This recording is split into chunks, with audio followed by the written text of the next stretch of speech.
नमस्कार बच्चों, कैसे हैं आप सब? आशा करती हूँ आप सभी अच्छे होंगे, स्वस्थ होंगे, खुश होंगे और अपनी पढ़ाई भी अच्छे से कर रहे होंगे। तो जैसा कि आप सभी जानते हैं, मैं हूँ आपकी हिंदी की अध्यापिका और मैं स्वागत करती हूँ आप सभी का आईसीटी वर्चुअल क्लासरूम में। और आज हम यहाँ पर एकत्रित हुए हैं पढ़ने के लिए क्लास 9th की हिंदी। क्लास 9th की हिंदी में हम पढ़ रहे हैं अपने क्षितिज पाठ्य पुस्तिका भाग 1 के काव्य खंड का पहला चैप्टर, जिसका नाम है कबीर की साखियां एवं सबद। तो हमने यहाँ पर कबीर की साखियों को बहुत अच्छे से पढ़ लिया था, उनके भावार्थ को समझा था और लास्ट सेशन में हमने अपने जो इसी में कबीर दास जी के सबद दिए गए हैं उनको हमने यहाँ पर पढ़ा था। तो आपने देखा कि जो सबद हैं उसके 2 पद यहाँ पर दिए गए हैं और दोनों पदों को हमने यहाँ पर पढ़ा। तो कितने सुंदर ये पद हैं, कितने अच्छे पद हैं यहाँ पर। सबसे पहले यहाँ पर उन्होंने पहले जो पद है उसमें, जैसे मैंने लास्ट सेशन में हमने आपको बताया कि किस तरह से उन्होंने कहा है कि व्यक्ति को कहा है, संसार के लोगों को कहा है कि आप मुझे काबे में, काशी में, मंदिर में, मस्जिद में क्यों खोजते हैं। और जो दूसरा हमारा यहाँ पर पद दिया गया था उसमें बताया है कि जब ज्ञान की आंधी आती है, यानी कि ज्ञान को सर्वश्रेष्ठ बताया है। कहा है कि जब ज्ञान की आंधी आती है तो सब कुछ जो है एक तरह से जो धूल, यानी कि जो बेकार की चीजें होती हैं, जो मन का मैल होता है, वो सब धुल जाता है, उड़ जाता है। तो चलिए आज हम एक बार इस चैप्टर को रिवाइज करेंगे, इस पाठ को पढ़ेंगे और जो शेष हमारा शब्द यहाँ पर रह गया था उसे भी हम भावार्थ सहित यहाँ पर पढ़ेंगे और उसके बाद इस पाठ से जुड़े हुए प्रश्नोत्तर डिस्कस करेंगे। तो चलते हैं स्मार्ट बोर्ड की तरफ, शुरू करते हैं अपने आज का सेशन। सभी बच्चे ध्यान पूर्वक पढ़ेंगे, साथ ही समझने का प्रयास भी करेंगे। तो देखिए, जिस तरह से मैंने आपको बताया कि जो यहाँ पर सबद के जो कबीर दास जी हैं उनकी सबद के 2 पद दिए गए हैं। पहला पद जो है उसमें यहाँ पर कहा गया है कबीर दास जी द्वारा कि ईश्वर जो है, ठीक है, आप अभी देखिएगा, जैसे आपने पढ़ा कि मोको कहाँ ढूंढे रे बंदे, मैं तो तेरे पास में, ना में देवल ना में मस्जिद मस्जिद, ना काबे कैलाश में। तो यहाँ पर क्या कह रहे हैं कबीर दास जी? कबीर दास जी कहते हैं कि ईश्वर इस तरह से कह रहे हैं कि मैं सर्वव्यापी हूँ, मैं सर्वव्यापक हूँ। तुम्हें मुझे किसी एक जगह पर ढूंढने की जरूरत नहीं है, किसी एक जगह पर तुम्हें मेरे को जाकर ढूंढने की जरूरत नहीं है। यानी कि ये एक तरह से उन्होंने इसको जो जितने भी सांसारिक जितने भी क्रियाकर्म हैं, लोग जितने भी क्रियाकर्म करते हैं भगवान को पाने के लिए, उन सभी को उन्होंने पाखंड बताया है। देखिए, उन्होंने इन सभी को पाखंड क्यों बताया है? क्योंकि वो कहते हैं कि मैं इन सब आडंबरों से नहीं रिझता, यानी कि मुझे आडंबर नहीं चाहिए, मुझे बहुत सारा चढ़ावा नहीं चाहिए, मुझे बहुत सारी चीजें नहीं चाहिए। मुझे चाहिए इंसान की सच्ची श्रद्धा, मुझे चाहिए इंसान की सच्ची आस्था। तो आप यहाँ पर देखेंगे कि जो कबीर दास जी हैं उन्होंने क्या कहा है? उन्होंने कहा है कि मोको कहाँ ढूंढे रे बंदे, मैं तो तेरे पास में। यानी कि मुझे इधर उधर ढूंढने की जरूरत नहीं है, इतना ज्यादा आपको मेरे लिए बहुत ज्यादा ढूंढने की जरूरत नहीं है, क्योंकि मैं तो आपके पास ही हूँ, मैं तो तुम्हारे पास ही हूँ। ना में देवल ना में मस्जिद, ना काबे कैलाश में। यानी कि मुझे पाने के लिए तुम्हें बहुत सारे आडंबर, बहुत सारे पाखंड करने की जरूरत नहीं है। तो यहाँ पे मैंने आपको ये भी क्लियर किया था कि मैं यहाँ पर बिल्कुल भी ये नहीं कह रही हूँ कि कोई भी मंदिर नहीं जाएगा या कोई भी मस्जिद नहीं जाएगा या कोई भी इस तरह की चीजें, क्योंकि वही हमारी आस्था का केंद्र है। उन्हीं से हम भगवान से जुड़े हैं, उन्हीं से हम प्रभु से जुड़े हैं, वही सब हमारी आस्था के केंद्र होते हैं। लेकिन अब देखिए, आप इंसान, आपने देखा होगा आज का जो मनुष्य है बहुत ही ज्यादा स्वार्थी है। अपने स्वार्थ के लिए वो कोई भी चीज करता है, यानी कि उसको अगर कुछ भी चीजें करनी होती हैं तो वो अपने स्वार्थ के लिए करता है। तो यहाँ पर यही कहा गया है कि आपको बहुत ज्यादा आडंबर करने की जरूरत नहीं है, आपको बहुत ज्यादा दिखावा करने की जरूरत नहीं है। क्योंकि क्योंकि मैं तो आपके अंदर हूं। अगर आप सच्चे मन से, क्या कहा है? नाते कोनो क्रियाक्रम में, ना ही योग वैराग में, खोजी होए तो तुरते मिलहो पल भर की तलाश में। यानी कि आप सच्चे खोजी हैं, सच्चे मन से आप अगर ईश्वर को खोज रहे हैं, सच्चे मन से अगर आप ईश्वर को ढूंढ रहे हैं, तो फिर आपको ईश्वर तुरंत मिलेंगे पल भर की तलाश में। क्यों मिलेंगे पल भर की तलाश में? क्योंकि वो आस्था देखते हैं, वो श्रद्धा देखते हैं, वो आपका भाव देखते हैं। इस आधार पर आपने बहुत सारी कहानियां भी पढ़ी होंगी, बहुत सारी अलग अलग एक तरह से भगवान के लिए जो कहानियां कही जाती हैं कि किस तरह से जो एक बार द्रौपदी जो थी वो वनवास पर थे, द्रौपदी और जो पांचों पांडव थे। तो उस टाइम पे भगवान श्री कृष्ण वहां पर आए, भगवान श्री कृष्ण वहां पर आए और भगवान श्री कृष्ण ने कहा कि मुझे भूख लगी है। उन्होंने क्या कहा? उन्होंने कहा मुझे भूख लगी है। अब देखिए वो वनवास पर हैं, वो खुद ही भिक्षा मांग कर इधर उधर से कंदमूल खाकर अपना जो है समय व्यतीत करते हैं। तो वो किसी अतिथि यानी कि स्वयं एक तरह से भगवान को कहाँ से वो खाना खिलाएंगे? तो जो द्रौपदी है वो बहुत ज्यादा दुखी हुई, बहुत ज्यादा परेशान हुई और सोचने लगी कि कैसे मैं इनको भोग लगाऊं, कैसे मैं इन्हें खिलाऊं। तो पहले तो वो बहुत ज्यादा परेशान हो गई और फिर उसके बाद वो रोने लगी। तो उन्होंने कहा कृष्ण ने कि क्या हुआ बहन, तुम क्यों रो रही हो? तो उन्होंने कहा कि मेरे पास आपको खिलाने के लिए कुछ भी नहीं है, मेरे पास आपको खिलाने के लिए कुछ भी नहीं है। तो जब द्रौपदी ने इस तरह से कहा तो भगवान ने कहा नहीं, तुम्हारे पास है, तुम अपना बर्तन लेकर आओ, जिसमें तुम खाना बनाती हो वो बर्तन लेकर आओ। तो जब वो खाना बनाने वाला बर्तन वो लेकर गई तो उन्होंने देखा कि उस पर एक दाना जो है चावल का जो है चिपका हुआ है, एक दाना चावल का जो है अटका हुआ है। तो उन्होंने तुरंत वो दाना चावल का उठाया और अपने मुंह में डाल लिया, यानी कि उसे प्रेम से खा लिया। तो जैसे ही उन्होंने प्रेम से उस दाने को खाया, तो वो जो एक चावल का दाना खाया, तो वो एक तरह से, क्योंकि वो उन्होंने बड़े प्रेम से, बड़े भाव से, उन्होंने सच्चे मन से उन्हें वो प्रेम से वो दाना खाया था। तो जो वो बर्तन था वो अब एक अक्षय पात्र बन गया। अक्षय पात्र क्या होता है? अक्षय पात्र एक ऐसा बर्तन होता है कि जिसमें आप अगर भोजन कुछ भी चीज डालोगे, कोई भी चीज अगर आप उसमें डालोगे, तो वो दुगनी तिगनी होकर, यानी कि वो पूरा पात्र उसी से भर जाता है, यानी कि वो किसी भी चीज को डबल और ट्रिपल कर देता है। तो यहाँ पर ईश्वर यही कह रहे हैं, भगवान यही कह रहे हैं कि उनको आडंबर नहीं चाहिए, उनको चाहिए आपकी आस्था, आपकी श्रद्धा, आपका भाव चाहिए। खोजी हो तो तुरते मिलही पल भर की तलाश में। अगर आप सच्चे आस्थावान हैं, अगर निष्ठावान हैं, सच्चे मन से अगर भगवान को खोज रहे हैं, तो तुरंत वो आपको पल भर की तलाश में मिलेंगे। कह कबीर सुनो भई साधु सब श्वासों की श्वास में। तो कबीर दास जी कहते हैं, ईश्वर कहते हैं कि मुझे बहुत ज्यादा दूर दूर जाकर और बहुत सारे योग वैराग्य करके और बहुत सारे कर्म कांड करके ढूंढने की जरूरत नहीं है। मैं ये साधु, मैं तो हर श्वास की श्वास में बसा हुआ हूँ।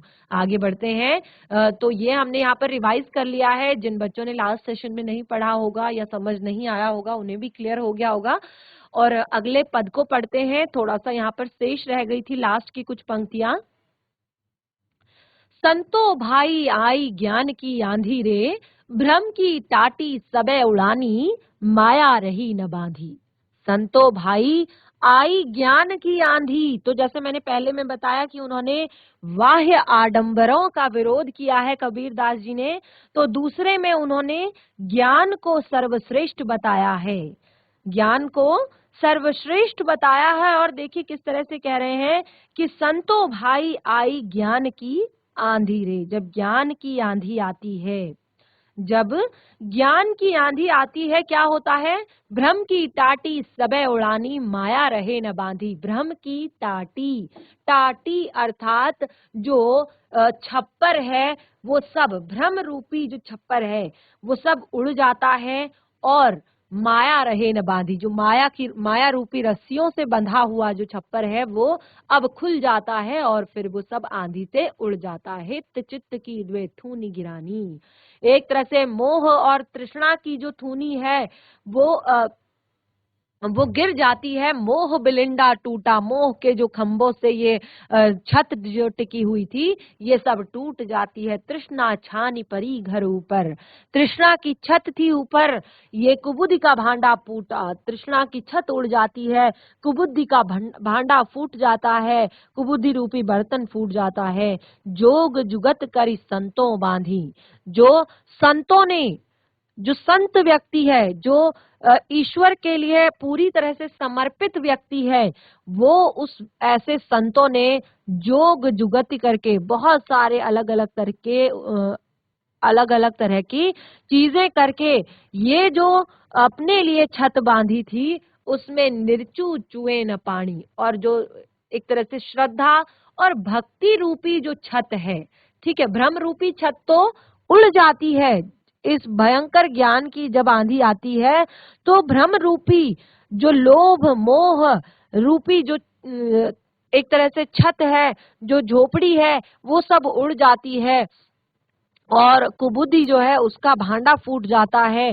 पर जोग जुगति करी संतों बांधी, जो संतों ने जोग जुगति करके जो एक तरह से ये जो छत अपनी छत बनाई है, निर्चू चुए न पानी, उसमें एक बूंद भी पानी अंदर नहीं आता है, क्योंकि वो भक्ति की छत है, वो आस्था की छत है, वो निष्ठा की छत है, तो उसमें कहीं कभी भी एक बूंद भी पानी अंदर नहीं आता है। कूड़ कपट काया का निष्क्या, कूड़ कपट काया का निष्क्या, हरि की गति जब जानी। तो ये सब जो मन के एक तरह से मन में जो मैल है, कूड़ कपट है, जो काया है, उसका सब एक तरह से वो सब खत्म हो जाता है हरि की गति जब जानी। यानी कि हरि यानी कि भगवान की गति जो है उसको जानने के बाद जो मन में जितनी भी एक तरह से बेकार चीजें होती हैं वो सब जो है उड़ जाती हैं, वो सब चला जाता है।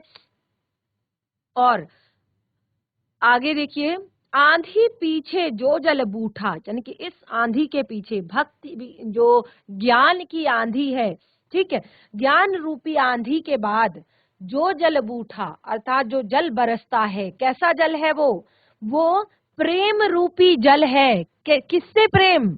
परमात्मा से प्रेम रूपी जो जल है जब वो बरसता है, हरिजन भीना, और सारे भक्त, सारे हरिजन, हरिजन यानी कि जो भगवान के भक्त हैं, हरि के जन हैं जो, ठीक है, तो ऐसे जो लोग हैं वो सब उसमें भीग जाते हैं। कह कबीर भान के प्रगटे उदित भया तम खीना। और कबीर दास जी कहते हैं ज्ञान रूपी सूर्य के प्रकट होते ही अज्ञान रूपी अंधेरा जो है वो तम खीना यानी कि क्षीण हो जाता है और अज्ञान अब जीव को प्रभावित नहीं कर पाता है। तो देखिए दोनों जो आपके पद हैं, दोनों जो यहाँ पर पद दिए गए हैं, जैसे मैंने आपको पहले पदों में विशेष बताया कि क्या विशेष है, तो सबसे पहले जो आपका पहला पद है यहाँ पर क्या कहा गया है, इसमें क्या विशेष है? इसमें सबसे पहले विशेष है कि जो ईश्वर है वो प्रत्येक व्यक्ति के अंदर है और उस परम ब्रह्म को बाहर खोजना व्यर्थ है। पहली विशेषता है पहले पद की। दूसरी है यहाँ पर सरल और सुबोध भाषा का प्रयोग किया गया है, अनुप्रास अलंकार है और कई जगह ये दोहा छंद के रूप में ये लिखा गया है। ठीक है, इसी तरह से अगला पद जो है उसमें क्या विशेष है जरा देखते हैं दूसरे पद में। तो दूसरे पद में भी यहाँ पर एक अज्ञानी जीव जो है उसमें ज्ञान की प्राप्ति की अवस्था के आनंद का वर्णन किया गया है कि जब अज्ञानी जीव को ज्ञान की प्राप्ति होती है तो किस तरह से उसमें चेंजेस आते हैं, उसमें परिवर्तन आते हैं और वो उन सब चीजों का आनंद ले पाता है। ठीक है, वो है। और दूसरा एक तरह से रूपक, सांग रूपक और अनुप्रास अलंकार है, साधुक कड़ी और मिश्रित भाषा है। देखिए जहां पर कबीर आ जाते हैं, रहीम आ जाते हैं, यहाँ पर ये इनकी जो भाषा ज्यादातर होती है वो साधुक कड़ी भाषा होती है। तो ये चीज आप विशेष में हर जगह लिख सकते हैं। ठीक है, साधुक कड़ी भाषा का प्रयोग किया गया है। तो इस तरह से हमारा यहाँ पर दोनों ही जो साखियां और शब्द कंप्लीट हो गया है और मैं आशा करती हूँ कि आप सभी को ये अच्छे से समझ भी आया होगा। और मैंने आप लोगों को होमवर्क भी दिया था, ये होमवर्क भी मैंने आप लोगों को दिया था कि आप जितनी भी साखियां हमने पढ़ी हैं उन साखियों को आप यहाँ पर एक बार पढ़ेंगे और उसके बाद उनको घर से लिख कर लाने का प्रयास करेंगे, उनके भावार्थ को, क्योंकि यहाँ पर सारी चीजें अच्छे से क्लियर मैंने आप लोगों को कर दी थी।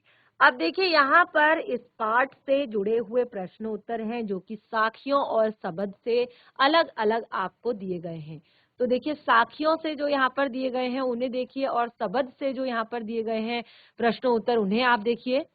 तो सबसे पहले हम यहाँ पर जो दोहे हैं उनसे पढ़ेंगे, जो दोहे दिए गए हैं उनसे जो यहाँ पर प्रश्न उत्तर हैं, प्रश्नावली जो दी गई है रहीम के दोहों से। तो सबसे पहला यहाँ पर प्रश्न है,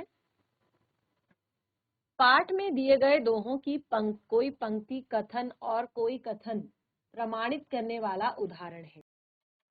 तो यहाँ पर पहला प्रश्न जो है सबसे पहले वो हमारे दोहे से है। तो दोहा जो है यहाँ पर देखिए साखियां जो है उनसे दिया गया है। तो जिसमें यहाँ पर कहा है मान सरोवर से कवि का क्या अभिप्राय है। तो मान सरोवर से यानी कि मान सरोवर क्या कहा गया है यहाँ पर, मान सरोवर है मान और सरोवर, तो एक तरह से मन रूपी जो पवित्र सरोवर है, ठीक है, मन रूपी जो पवित्र सरोवर है जिसमें स्वच्छ विचारधारा रूपी जो जल है वो भरा हुआ है और इसमें हंस रूपी जीवात्मा, जीवात्मा यानी कि जो मनुष्य की जो आत्मा है वो प्रभु की भक्ति में लीन होकर मुक्ति रूपी जो फल है उन्हें चुग रही है। यानी कि बहुत ही सुंदर, बहुत ही प्यारा वर्णन यहाँ पर कबीरदास जी द्वारा किया गया है कि मान सरोवर का जो एक तरह से मान सरोवर जो है उसमें एक मन जो है उसको मान सरोवर कहा है, स्वच्छ विचारधारा किस तरह की आपकी विचारधारा है उसे जल कहा है, और हंस रूपी जीवात्मा जो है वो प्रभु भक्ति में लीन होकर मुक्ति रूपी फल जो है चुग रही है। तो मान सरोवर का बहुत ही सुंदर यहाँ पर उदाहरण दिया है कबीरदास जी द्वारा।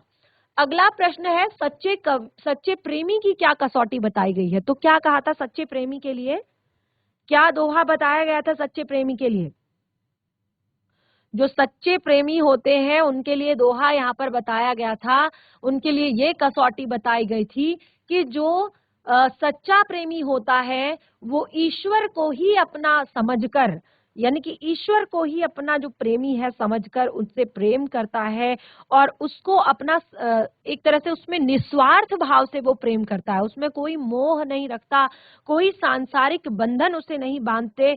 तो वही सच्चा प्रेम होता है जो एक तरह से निस्वार्थ भाव से होता है, वही सच्चा प्रेम होता है। तो ईश्वर के प्रति जो प्रेम करेगा, ईश्वर से जो प्रेम करेगा वो क्या होगा, निस्वार्थ भाव से होगा। और यहाँ पर सच्चा प्रेमी ईश्वर के लगाव को किसी से मोह नहीं, ईश्वर के लगाव के अलावा किसी से मोह नहीं रखता। जैसे उन्होंने कहा प्रेमी ढूंढत मैं फिरूं, प्रेमी मिले न कोई, प्रेमी से प्रेमी मिले सब विष अमृत होई। यानी कि वो ऐसे प्रेमी ढूंढना चाहते हैं जिनके अंदर ये लोभ मोह ना हो। तो ऐसे ईश्वर भी ऐसे ही हैं और अगर ऐसे व्यक्ति से ईश्वर का अगर सामना हो जाए, ऐसे व्यक्ति अगर आपस में मिल जाएं तो सब विष अमृत होए, यानी कि जितने भी विष हैं, सांसारिक जो एक तरह से कठिनाइयां हैं, सांसारिक जो चीजें हैं वो सब अमृत में परिवर्तित हो जाएंगी। नंबर 3 है तीसरे दोहे में कवि किस प्रकार के ज्ञान को महत्व देते हैं। तो देखिए तीसरे दोहे में कवि अनुभव से प्राप्त ज्ञान को महत्व देते हैं। अब देखिए क्या कहा है, हस्ती चढ़िए ज्ञान को सहज दुली चाडार, स्वान रूप संसार है भूखन दे झक मारी। तो यहाँ पर क्या कहा है कि ज्ञान की हस्ती पर आपने चढ़ना है, अनुभव रूपी ज्ञान जो है वो सर्वश्रेष्ठ होता है। केवल मुंह से कह देना कि मैं ज्ञानी हूं, मैं ज्ञानी हूं, मैं ज्ञानी हूं, ये नहीं होता। कि मेन चीज होती है कि आप कितना उसको एक तरह से आपका कितना ज्ञान जो है वो दिखाई देता है, आप कितने ज्ञानी हैं, क्योंकि जो ज्ञानी इंसान होता है वो कभी अपने ज्ञान का दिखावा नहीं करता। ठीक है, अगला है इस संसार में सच्चा संत कौन है। देखिए अगले दोहे में उन्होंने सच्चे संत की परिभाषा बताई है, पखा पखी के कारणे सब जग रहा भुलान, निरपख होई के हरि भजे सोई संत सुजान। तो यहाँ पर क्या कहा है, उन्होंने कहा संत वही है जो पखी नहीं करता।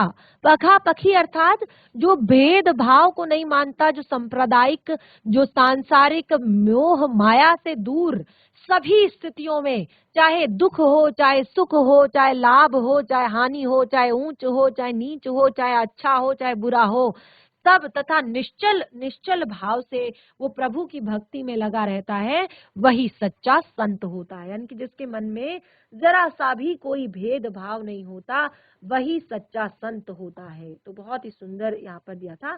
अंतिम दो दोहों के माध्यम से कबीर ने किस तरह की संकीर्णता की ओर संकेत किया है। जो लास्ट के दो दोहे हैं, कौन है दो लास्ट के दोहे? काबा फिरी काशी भया राम ही भया रहीम, मोट चून मैदा भया बैठ कबीरा जीम। और उसके अगला है, ऊंचे कुल का जन्मिया जे करनी ऊंच, देखिए, हिंदू मुआ राम कही मुसलमान खुदाए, कह कबीर सो जीवता जो दो के निकट न जाए। तो ये जो दोनों ही यहाँ पर दोहे हैं, उन दोनों दोहों में देखिए यहाँ पर क्या कहा है कि दोनों ही दोहों में, जैसे यहाँ पर कहा हिंदू मुआ राम कही मुसलमान खुदाए, और फिर दूसरे में कहा है कि काबा फिरी काशी भया। तो दोनों में ही यहाँ पर जो लोग दो अलग अलग तरह की संकीर्णताओं को यहाँ पर बताया है। पहले बताया है कि अपने धर्म को श्रेष्ठ बताते हैं और दूसरे के धर्मों की निंदा करते हैं। अपने धर्म को सर्वश्रेष्ठ बताते हैं और अपने धर्म को श्रेष्ठ सिद्ध करने के लिए वो कुछ भी करते हैं और दूसरे धर्मों को नीचा दिखाते हैं। और उसके बाद कहा है कि ऊंचे कुल में पैदा होने के गर्व की संकीर्णता, कि मैं ऊंचे कुल में पैदा हुआ हूं तो मैं एक तरह से बड़ा हूं। तो ये मनुष्य के अंदर सबसे बड़ा अवगुण है, क्योंकि यहाँ पर उन्होंने साफ तौर पर, स्पष्ट तौर पर कहा है कि मनुष्य कभी भी ऊंचे कुल में पैदा होने से बड़ा नहीं होता। मनुष्य बड़ा बनता है अपने अच्छे कर्मों से। उसके बाद जो लास्ट दोहा है, देखिए वो भी यही है, छठा दोहा इसी, कि किसी भी व्यक्ति की पहचान उसके कुल से होती है, कर्मों से नहीं। तर्क सहित उत्तर दीजिए। तो देखिए यहाँ पर राम, कृष्ण, बुद्ध, महावीर आदि राजा केवल ऊंचे कुल में जन्म लेने के कारण महान नहीं बने, वे महान बने अपने कर्मों से। राम को पुरुषोत्तम कहा जाता है। क्यों कहा जाता है पुरुषोत्तम? क्योंकि उनके कर्म महान थे। कृष्ण को क्यों महान कहा जाता है? क्योंकि उनके कर्म महान थे। अब देखिए, ये तो बड़े बड़े घरों में पैदा हुए, लेकिन फिर भी इनके काम भी बड़े थे। बड़े बड़े कुलों में पैदा हुए, इनके काम भी बड़े थे। कृष्ण हो गए, राम हो गए, महावीर हो गए, बुद्ध हो गए, राजा के कुल में इन्होंने जन्म लिया, लेकिन ये भी अपने कर्मों से महान बने। अब आप देखिए इनके जस्ट विपरीत, इनके जस्ट उल्टा देखिए, कबीर, सूर, तुलसी, ये सब बिल्कुल सामान्य घरों में पैदा हुए हैं। रहीम दास जी के बारे में आप जानेंगे कि एक बार की कथा है कि जब लोग गंगा नहाने जा रहे थे, ठीक है, गंगा नहाने जा रहे थे, और वो क्या काम करते थे? वो एक जूता ठीक करने वाले का काम करते थे। जो जूता ठीक करते हैं ना, मोची जिनको कहते हैं, चमड़ा जो धुलते हैं और चमड़े को फिर जूता ठीक करते हैं, जूते बनाने का काम करते थे। तो एक बार बहुत सारे लोग जो है गंगा स्नान के लिए जा रहे थे, तो उन्होंने कहा, अरे भाई तुम भी चलो गंगा स्नान के लिए। तो उन्होंने एक ही लाइन कही थी, मन चंगा तो कठौती में गंगा। कठौती वो होती है जिसमें चमड़ा धोया जाता है, एक बर्तन होता है लकड़ी का, उसमें पानी भरा होता है और उसमें चमड़ा धोया जाता है। तो वो कहते हैं मन चंगा तो कठौती में गंगा। देखिए, जो चमड़ा होता है उसे अशुद्ध माना जाता है, लेकिन फिर भी उन्होंने कहा मन चंगा तो कठौती में गंगा। यानी कि अगर आपका मन साफ है, मन स्वच्छ है, मन निर्मल है, निस्वार्थ भाव से अगर आप दूसरों की हेल्प करते हैं, सहायता करते हैं, तो आपके लिए ये कठौती का पानी ही गंगा के समान पवित्र है। लेकिन मन में अगर पाप है, मन में अगर द्वेष है, मन में अगर एक तरह से भेदभाव है, ऊंच नीच है, धर्म अधर्म है, तो कितनी भी गंगा नहा लो, आप स्वच्छ नहीं हो सकते हो, आप शुद्ध नहीं हो सकते हो। तो यहाँ पर जैसे कबीर हो गए, रहीम दास जी हो गए, सूरदास जी हो गए, ये सामान्य घरों में पैदा हुए, लेकिन फिर भी संसार भर में अपने कर्मों के कारण प्रसिद्ध हुए। इसीलिए हम कह सकते हैं कि व्यक्ति की पहचान उसके कर्मों से होती है, ना कि उसके कुल से। देखिए, कोई भी कबीरदास जी के कुल खानदान को नहीं जानता, कोई भी तुलसीदास जी के कुल खानदान को नहीं जानता, कोई भी सूरदास के कुल खानदान को नहीं जानता, कोई भी रहीम के कुल खानदान को नहीं जानता। तो फिर भी आज उनको पूरा जग, पूरा संसार, पूरा विश्व पढ़ता है और उनसे ज्ञान प्राप्त करता है। आगे की जो यहाँ पर दोहे हैं और प्रश्न है, उन्हें खुद से करने का प्रयास करें, क्योंकि चैप्टर अच्छे से यहाँ पर क्लियर आप लोगों को हो गया है। तो इस तरह से आज हमारा ये चैप्टर यहाँ पर कंप्लीट हो चुका है। दोनों साखियां और सबद हमने अच्छे से पढ़ी और जितने भी यहाँ पर प्रश्न थे वो भी हमने कुछ डिस्कस किए हैं। बाकी के जो प्रश्न है वो आपके लिए होमवर्क में है। कोई भी डाउट हो तो नेक्स्ट सेशन में जरूर क्लियर करें। तब तक के लिए धन्यवाद। आपका दिन शुभ हो।